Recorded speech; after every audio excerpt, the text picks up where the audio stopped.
اسرائیل کے جنگی جہازوں کی گونج اور گن گرج جو ہے وہ آسمانوں پر پھیل گئی ہے۔ اس کی وجہ یہ ہے کہ اسرائیل کی ایئر فورس کو یہ حکم مل گیا ہے کہ وہ ایران کی نیوکلیر سائٹ پر حملہ کرنے کا جو ہے وہ تیاری کر لیں۔ کسی وقت بھی ان کا ڈیفنس ڈپارٹمنٹ حملہ کرنے کا آرڈر دے گا اور انہوں نے اسٹرائک کر دینی۔ آپ کو یہ بتا دیں کہ اسرائیل کا ایک شہر ہے جس کا نام ایلیٹ ہے، اس کے ریگستان کے اندر اسرائیل نے خفیہ قسم کا جو ہے وہ ایئر بیس بنایا ہوا ہے۔ اس ایئر بیس کے اوپر جنگی جہازوں کو تعینات کرنا شروع کر دیا ہے۔ یہ بہت ہی بڑی بھیانک خبر ہے۔ میں نے کل آپ کو خبر بنا کر بتائی تھی کہ موساد کے چیف جو سابقہ چیف تھے انہوں نے یہ بات کری تھی کہ اسرائیل جو ہے وہ 2-3 مرتبہ سوچے کہ اگر انہوں نے ایران کے اوپر حملہ کیا تو وہ ان کی بہت بڑی بھول ہوگی، لہذا موساد کے چیف نے کہا کہ ایران کے اوپر اسرائیل حملہ کرنے کی غلطی مت کرے۔ تو اس خبر کو ڈیٹیل کے ساتھ ڈسکس کریں گے، اسرائیل کیوں بھڑک گیا ہے، تمام تر چیزیں ڈسکس کریں گے۔ چھوٹی سی گزارش ہے کہ حسنات ٹی وی کو سبسکرائب کریں اور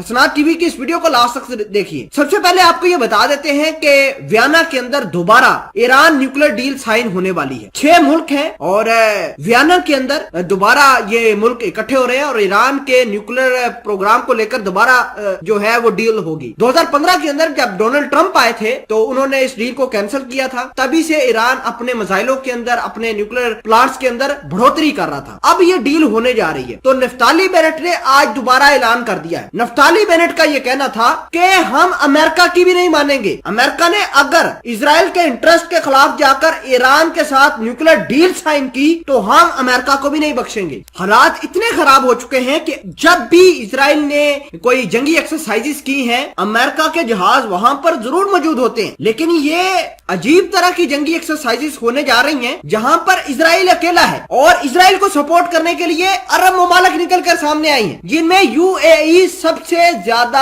اہم سمجھا جا رہا ہے۔ اطلاعات یہ آ رہی ہیں کہ اسرائیل کو سپورٹ کرنے والے اب امریکہ والے نہیں ہیں بلکہ عرب ممالک خود ہیں اور عرب ممالک ایران کے خلاف کھڑے ہو گئے ہیں۔ ناظرین گرامی، یہ بہت بڑی ڈیولپمنٹ آپ کے ساتھ شیئر کر رہا ہوں۔ کل میں نے ایک خبر بنا کر دی تھی جس میں نے آپ کو یہ بتایا تھا کہ موساد کے جو سابقہ چیف ہیں انہوں نے کہا تھا کہ اسرائیل کبھی بھی ایران کے اوپر حملہ کرنے کی گستاخی نہ کرے کیونکہ یہ 2021 ہے جس میں ایران کے پاس میزائل سٹیز بھی ہیں، اور ویسے بھی نفتالی بینٹ خود اس بات کی تصدیق کر چکے ہیں کہ ایران کے پاس ایسے ہتھیار موجود ہیں جو ایران کے شہر تہران سے لانچ کیے جائیں اور اسرائیل کے شہر تل ابیب کو تباہ کر دیں۔ ناظرین گرامی، آج کے دور کے اندر ایران نے اپنی تیاری بھی مکمل کی ہے۔ ایران نے جگہ جگہ اپنے جنگجو چھوڑے ہوئے ہیں اور اسی وجہ سے نفتالی بینٹ رو رہے ہیں کہ اسرائیل کو تو چاروں طرف سے ایران کے جنگجوؤں نے گھیر لیا ہے، تو امریکہ اس تمام تر کہانی کا سلوشن نکالے۔ اگر سلوشن نہیں نکالتا تو حالات خراب ہوں گے، حالات اتنے زیادہ بھیانک ہوں گے کہ پوری دنیا کے اندر آئل کرائسس آئے گا اور